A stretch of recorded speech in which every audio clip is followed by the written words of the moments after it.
avant de démarrer les témoignages, je vous propose qu'on s'intéresse à un sujet qui est sur toutes les lèvres, celui de l'IA générative, humain augmenté ou humain remplacé. Pour nous en parler, j'accueille Caroline Loisel, Senior Digital Consultant et fondatrice de Beebirds, et Emmanuel Vivier, cofondateur et directeur conseil du Hub Institute.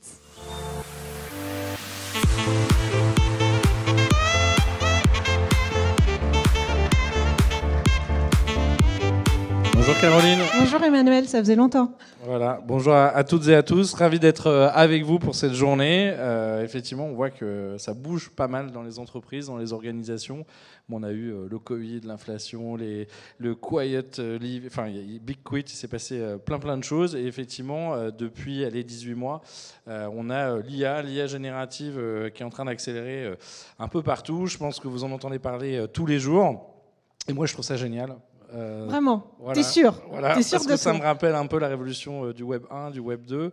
Et là, déjà, on avait accès à beaucoup d'informations avec Internet, Wikipédia, YouTube, etc. Mais là, finalement, j'ai un coach. En termes d'accès à l'info, je peux demander à peu près n'importe quoi à ChatGPT, Llama 3 ou les autres. Donc, c'est quand même incroyable, non? Ouais, enfin, la grande différence quand même, c'est qu'avant, sur le web, tu pouvais retraiter l'information, Emmanuel. Tandis que là, on te la livre et potentiellement, on te fait croire, c'est peut-être une hallucination, je ne sais pas, que c'est un argumentaire raisonné. Et puis, je ne sais pas si tu sais, mais ChatGPT, par exemple, 80% des contenus, c'est quand même anglo-saxon. Donc, rapport à la diversité des points de vue, moi, j'ai un peu peur du conformisme d'opinion. Bon, on peut aller sur Mistral, sinon avec les Français. Mais c'est vrai que ChatGPT, pour vous donner un ordre d'idée, c'est à peu près l'équivalent de 50 000 fois ce que vous seriez capable de lire comme livre dans une vie.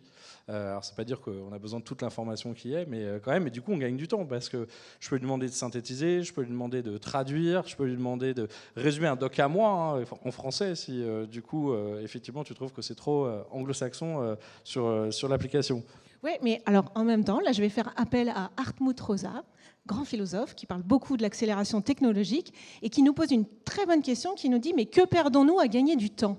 Parce que le temps de l'humain n'est pas tout à fait le même que le temps technologique. Le temps technologique, il fait tout vite, mais le temps humain, le temps par exemple profond d'une démocratie, de changement d'une société, même nous, notre temps psychologique à nous, c'est plutôt un temps long.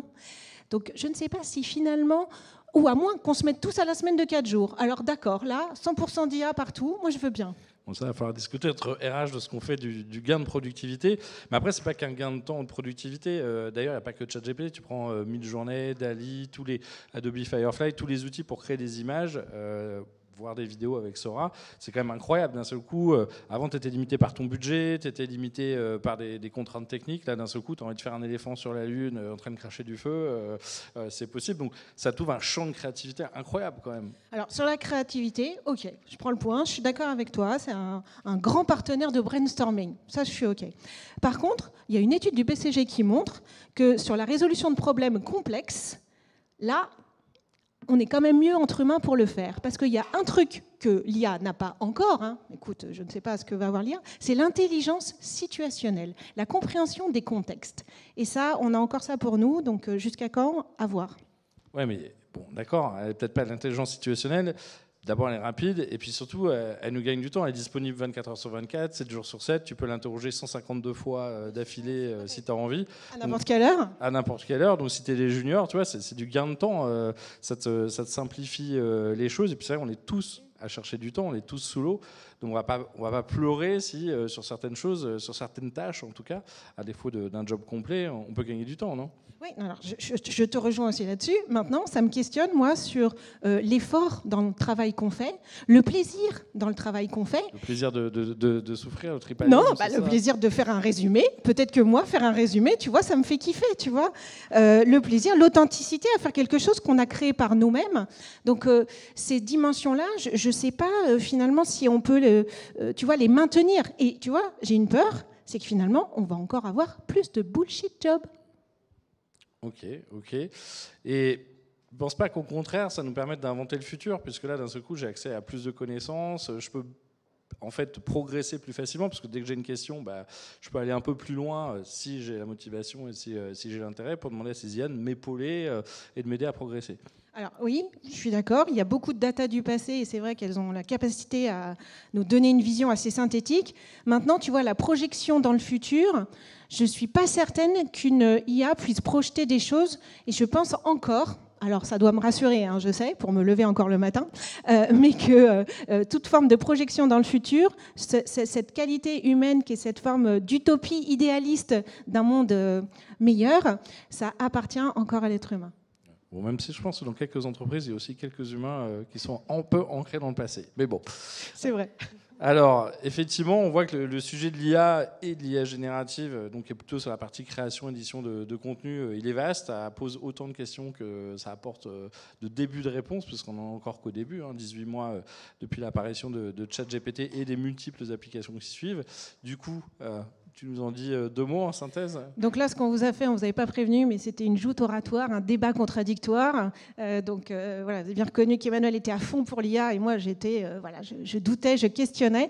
La vertu d'un débat oratoire, ça permet de poser des positions extrêmes et de se dire où est-ce qu'au milieu est notre vérité à nous en fonction de notre contexte. Donc là, on a eu des arguments sur veille et savoir, mais de l'autre côté, il y a quand même ce risque de conformisme. Productivité, ça accélère potentiellement les biais et puis la pression qu'on a à faire notre travail. Créativité, résolution de problèmes complexes, on en a discuté. Et le fait que ça soit un assistant, très bien, mais notre rapport au travail est en train d'être transformé. Donc, à suivre dans nos débats, ce qui est intéressant en tous les cas, c'est de laisser des moments et des espaces dans vos entreprises pour en parler et que chacun puisse donner son point de vue pour pas qu'il y ait trop de friction à la mise en place. Et si vous voulez débattre, vous pouvez prendre votre application de ChatGPT, il y a un petit écouteur à côté de la zone de saisie, vous pouvez parler avec, donc vous pouvez lui dire, écoute, on va débattre de tel sujet, prends tel point de vue, et on va s'entraîner. Il n'y a même plus besoin de nous. Exactement. Pour, à la limite, on la met avec Siri, puis c'est bien, ils vont finir ensemble. Donc on voit que, effectivement, ça pose un sujet de monde de travail à 2 vitesses. Déjà, il y a des entreprises qui vont être équipées, d'autres pas. Il y a des salariés qui vont réussir à faire le jump. D'autres, ça va être plus compliqué. Je voyais un extrait d'un discours de Joe Biden qui disait si vous avez été capable, si les gens étaient capables de mettre du charbon dans les chaudières d'usine, ils devraient être capables de coder. Bon, on était un peu oui, mais enfin, ça risque quand même d'être un peu un jump pour certains, même si là, quand même, la révolution de l'IA générative, c'est qu'avant, dans l'IA traditionnelle, il fallait que nous, on apprenne le langage de la machine. Il fallait devenir développeur, programmeur, data scientist, c'était quand même très compliqué. Là, avec l'arrivée de l'IA générative, c'est la machine qui a appris notre langue. D'un seul coup, on peut l'instruire avec des prompts en lui parlant en français, en anglais, en phrases. Donc ça réduit quand même la barrière. Mais on voit que voilà, ça crée tout un tas de sujets sur les copyrights, sur les biais, sur l'impact énergétique, sur la surveillance, sur peut-être la destruction de certains jobs et la création d'autres. Donc c'est pas évident. Le sujet, effectivement, dans cette session, c'est de voir un petit peu comment on peut coopérer ou pas entre humains et technologie. On voit qu'il y a constamment des nouvelles news. J'essaie toutes les semaines sur LinkedIn d'éditer une newsletter qui s'appelle le Big Recap, où je fais la synthèse de toutes les innovations, les annonces autour de l'IA générative. On a entre 20 à 50 news par semaine depuis 8 mois. Donc c'est assez dingue. Là, dans les dernières grosses news, on a effectivement Sora, donc OpenAI qui fait ChatGPT, nous a fait la démo d'une application où vous faites du texte ou vidéo. Donc vous décrivez ce que vous voulez et ça vous génère une vidéo.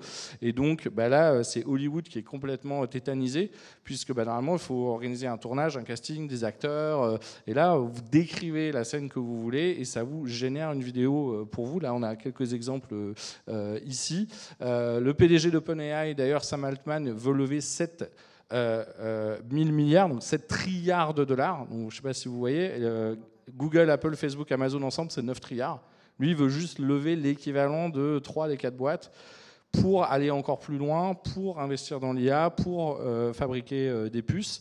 On a effectivement le text-to-coding qui accélère. Donc là, c'est aider nos amis développeurs à débugger leur code, à traduire leur code, et on gagne quasiment 50% de son temps.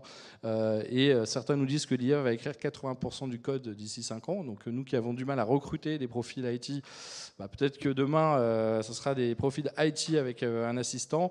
Et Adobe Gen Studio, qui est lui en train d'arriver sur toute la chaîne de valeur, donc de Photoshop jusqu'à la personnalisation des sites, des emails, etc. Donc ça bouge très très fort. Et en même temps, l'IA, c'est pas nouveau, hein, ça a démarré dans les années 50, il y a eu des moments forts, et puis ce qu'on appelle les hivers de l'IA, puisqu'on n'avait pas la puissance de calcul, on n'avait pas le cloud, on n'avait pas la 5G, donc il manquait un certain nombre d'ingrédients qu'on a depuis, et donc qui ont permis, plus récemment, après les premiers essais de Amazon Echo, Siri, de la biométrie ou du computer vision, effectivement, depuis, c'était novembre 2020, toute cette accélération qui a suivi de ChatGPT, et chaque jour, en ce moment, chaque semaine, on a des nouvelles applications, des nouveaux outils.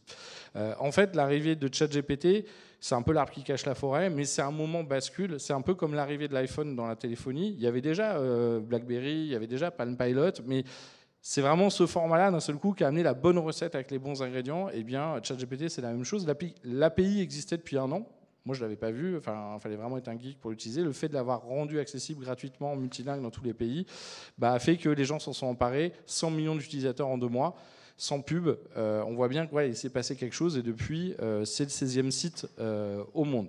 Et puis depuis, c'est beaucoup, beaucoup plus d'acteurs, puisque on a Copilot dans Office 365 qui est en train d'arriver, on a Google qui essaie de revenir avec Gemini, le nouveau nom de Bard, bon, ils sont encore un peu loin, on a Claude, qui est un des concurrents de ChatGPT, on a Hugging Face, ça vous dira peut-être rien, mais c'est toute la partie open source de l'IA générative, donc ça c'est une bonne nouvelle, il n'y a pas que les grands géants privés américains, on a aussi, et beaucoup de Français dans ce domaine open source. Et puis, voilà, je ne vais pas tous les lister. On a le petit Mistral aussi, qui sont des Français, mais quand même avec beaucoup d'investisseurs américains. Donc on voit que ça se multiplie, il y en a un peu dans tous les sens. Et effectivement, le sujet... c'est les emplois. Alors, on aime bien parler plutôt. Alors, il y a plein d'études qui existent pour nous expliquer que entre les nouveaux métiers qu'on ne connaît pas, 80% de nouveaux métiers d'ici quelques années, nous, on aime bien défendre au Web Institute le côté tâche, en fait. On ne pense pas qu'il y a des jobs qui vont être complètement supprimés, en tous les cas, pas tant que ça, mais que dans chacun des jobs, il y a X% de la tâche qui va être concernée par l'IA. C'est d'ailleurs le premier travail que vous êtes certainement en train de faire, c'est de justement distribuer les tâches et de se dire, OK, telle tâche dans tel processus, est-ce qu'elle peut être IA-isable. Exactement. Et des fois, c'est automatisable, ça c'est de l'IA traditionnelle, mais sur l'IA générative, il faut prompter. Donc là, on est plutôt une tâche assistée qu'une tâche remplacée. Du coup, c'est génial, on va être super rentable, gagner plein de productivité. Je veux pas qu'on croie que je suis contre l'IA, attention. Hein. Non, mais je pose les questions. C'est-à-dire qu'en fait, évidemment, on se questionne sur les usages. On a tous compris que c'était rentable, on y va, très bien. Après, on y va comment et en se posant quelle autre question potentiellement en parallèle, parce que pour être dans la tech tous les deux depuis 25-30 ans, parfois, on ne s'est pas posé toutes les bonnes questions au démarrage. Donc, ce qu'on propose, c'est de se poser des questions déjà sur la fiabilité. On le disait un peu, hein, en fonction des contextes et de ce qu'on va demander. Est-ce qu'on est sûr d'avoir des réponses fiables? Est-ce que les réponses que nous donnent ces IA génératives, elles sont dans la légalité, elles sont dans une forme d'éthique?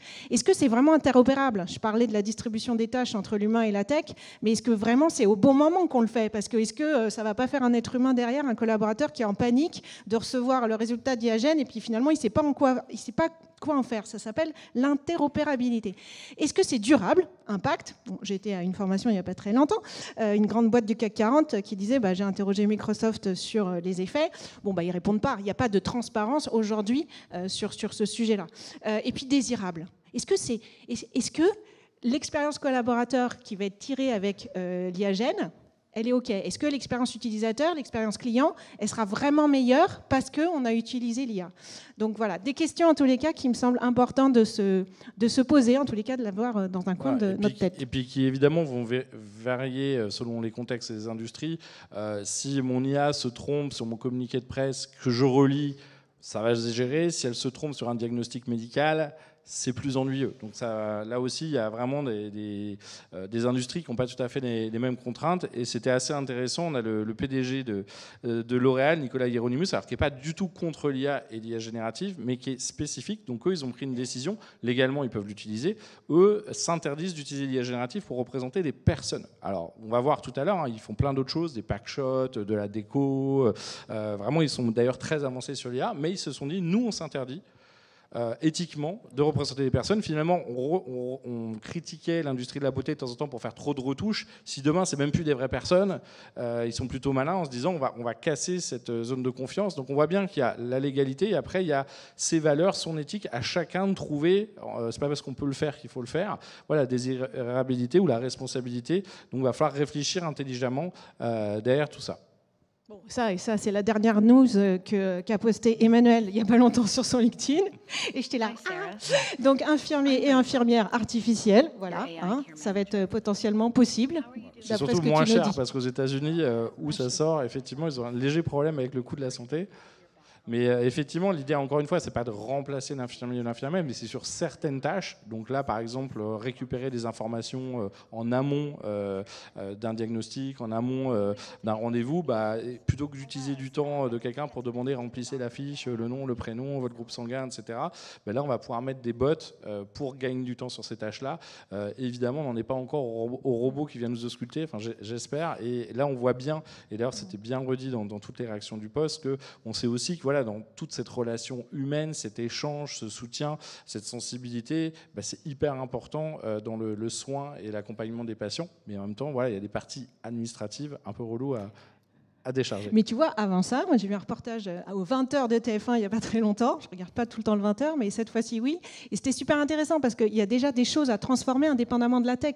Aujourd'hui, on est en train de redistribuer les tâches entre les médecins et les infirmiers parce qu'on sait tous qu'on manque de ces professions-là et de donner plus de pouvoir finalement aux infirmiers et aux infirmières qui sont sur le terrain pour des trucs qui jusqu'à maintenant n'étaient faisables que par un médecin.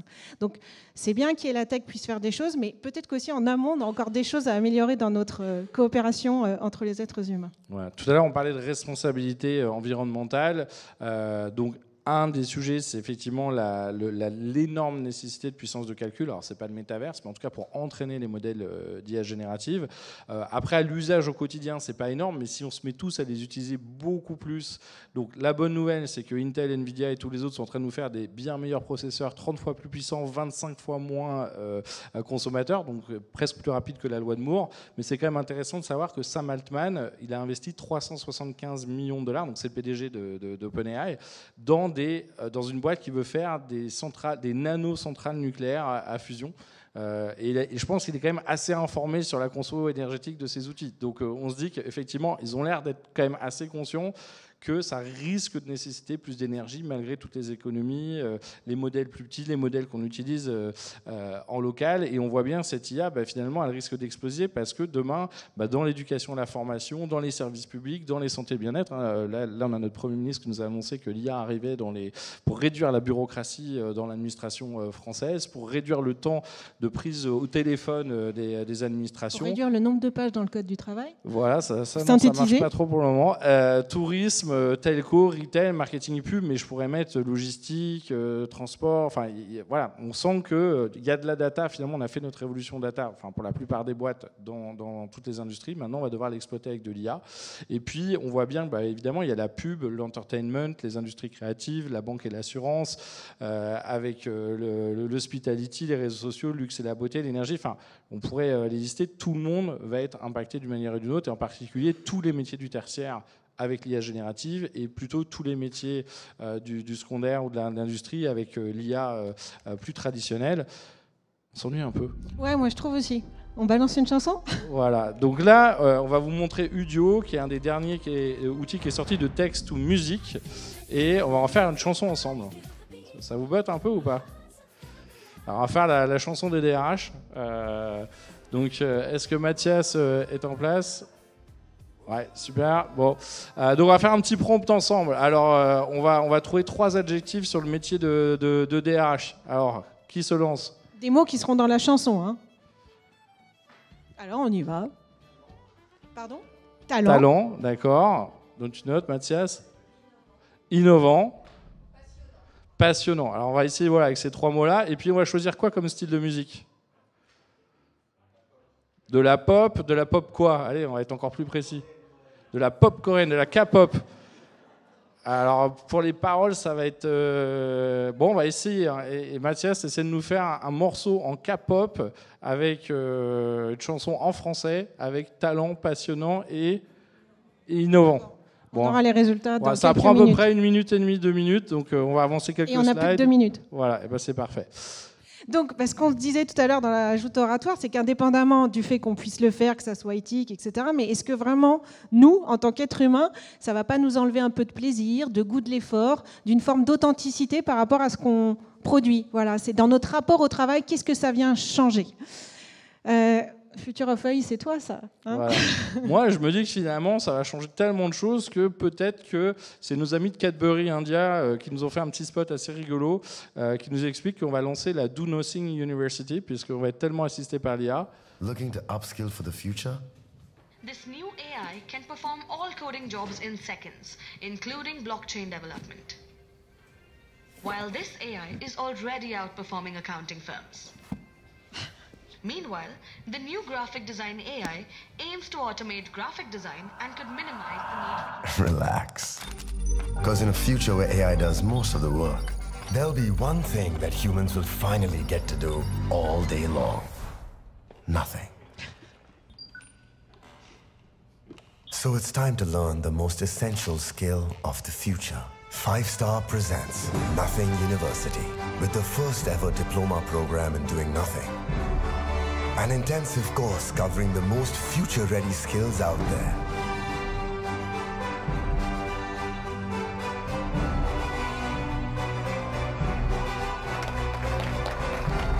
Well, let me check with the AI and get back to you in a few days. Super. With our state-of-the-art workshops, campus placements, and guest lectures, the world can finally prepare for the glorious future that awaits us. 5-Star, do nothing. Enroll now. Voilà, vous savez où vous inscrire pour votre prochaine formation. Après les bullshit jobs, les nothing jobs. Autre chose, ça interroge aussi l'estime de soi. L'estime de soi, ça a été notamment travaillé par Will Schutz dans l'élément humain. Donc, il a travaillé notamment pour l'US Navy il y a très très longtemps. C'est une très belle formation, je vous invite à regarder. Et en fait, il parle de 3 choses pour l'estime de soi. Il parle de son sentiment d'importance. Est-ce que je me sens important dans la société, dans ce que je fais, dans ce que je suis? Est-ce que je me sens compétent? Bon, je pense que quand même, ça vient un peu nous challenger, l'IA, sur ces 2 dimensions-là. Est-ce que je me sens appréciée?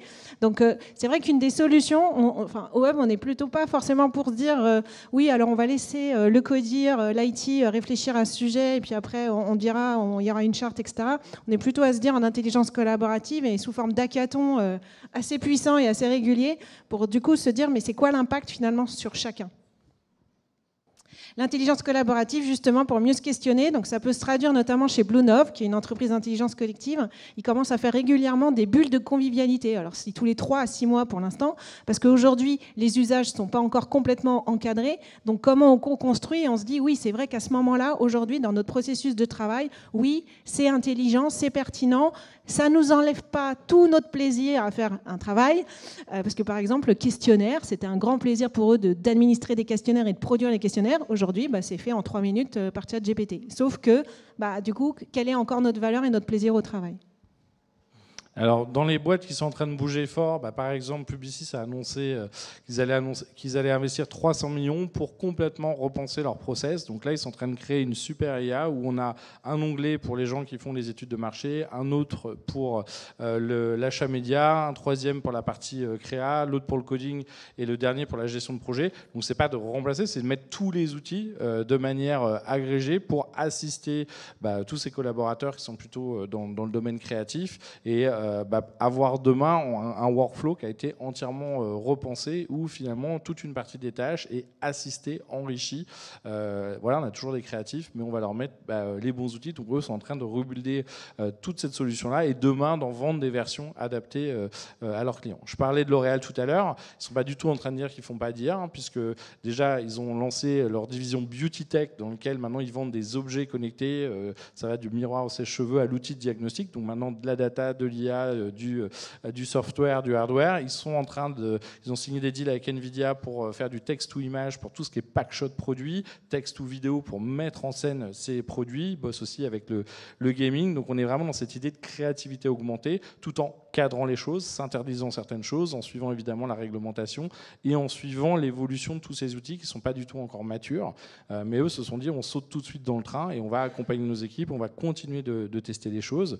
Donc je vous laisserai prendre en photo ce slide, mais quand on a un petit peu croisé, aujourd'hui on a fait plus de 185 formations, on a formé plus de 10 000 personnes sur l'IA et l'IA générative en 12 mois. On voit que tout le monde passe d'abord par une acculturation de la direction, met en place une task force, essaie de prioriser les cas d'usage, souvent démarre par les usages transverses, ChatGPT privé, Copilot. Midjourney pour les images. Ensuite, va acculturer les collaborateurs avec la mise en place de guidelines. Et puis, on va pouvoir descendre après métier à métier par des POC. Si ces POC réussissent, on va pouvoir les scaler.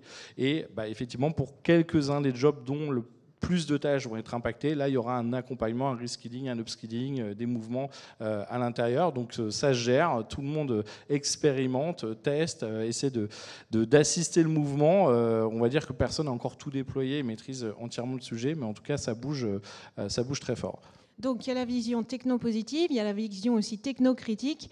Laurence De Villers, elle est dans ces deux positions-là. Donc elle parle de lucidité et elle dit aussi un conseil pour les organisations, c'est de créer des labs à l'intérieur qui soient vraiment spécialisés sur les pratiques communes de l'IA générative au sein de l'ensemble de la société, que ça ne soit pas siloté non plus et que chaque petite BU fasse un peu son avancement personnel. Ça permettra de suivre notamment toutes les dérives possibles. Et puis évidemment, du coup, à contrario, j'aime bien la citation, il y a deux sortes d'esprits, l'esprit de géométrie et l'esprit de finesse de Blaise Pascal. Continuer à cultiver nos soft skills, ce qui fait notre singularité en tant qu'être humain, l'esprit critique, le discernement et la créativité avec nos intelligences émotionnelles relationnelles qui jusqu'à maintenant, tu me le dis, non, c'est bon, l'IA n'a pas ça. Pas encore. Pas encore, voilà. Il y a aussi Alain Damasio, hyper intéressant, le grand entretien. C'est un auteur de science-fiction. Je vous invite à aller voir cette interview. Lui, il parle de l'impact sur nos puissances personnelles. En fait, il dit que ce sont des outils, mais c'est des outils qu'on ne peut pas bricoler, qu'on ne peut pas hacker. Donc, qu'est-ce qui nous reste et comment ça ne nous empêche pas de nous accomplir en tant qu'être humain? Voilà. Bon, évidemment, on sait tous que ce n'est pas des outils magiques. Il y a encore tout un tas de sujets en termes de risques. Les hallucinations, la consommation énergétique, le copyright dans certains cas, les biais dans d'autres, la régulation qui va moins vite que la tech. Mais effectivement, tout ça, c'est important. Et en même temps, il y a toujours des risques dans tout ce qu'on fait. Donc, il faut aussi apprendre à vivre avec le risque et le changement. Exactement. Donc là, je vous invite aussi à regarder ce que fait TAE. C'est une agence de philosophie au service des entreprises, donc vraiment très pratique.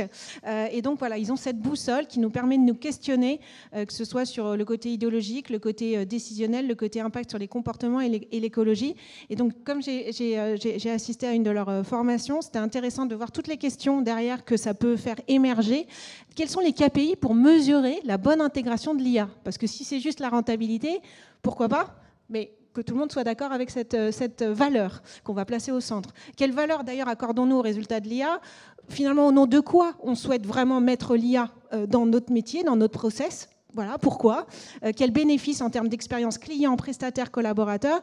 Qu'est-ce qu'on va mettre en place pour suivre les usages, leur pertinence, etc. Donc voilà, c'est deux types de questions qu'on est amené à se poser qui peuvent être intéressantes à partager. Voilà, et puis on va terminer en musique. Mathias, alors lance notre super morceau. Le résultat. Vidéo.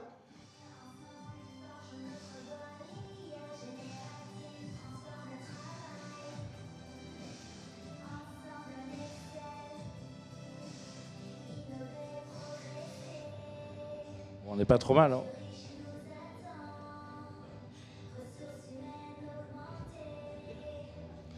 Voilà, donc ça, c'est à peu près 1 minute 30, c'est gratuit, vous pouvez faire 200 à 300 morceaux par mois. Donc, voilà, des artistes en sueur, mais bon. Futur compositeur. Merci à vous. Ouais, alors Suno était très bien, mais Udio, c'est encore mieux, c'est le nouveau truc qui est sorti juste après. Voilà. Merci à vous, bonne journée.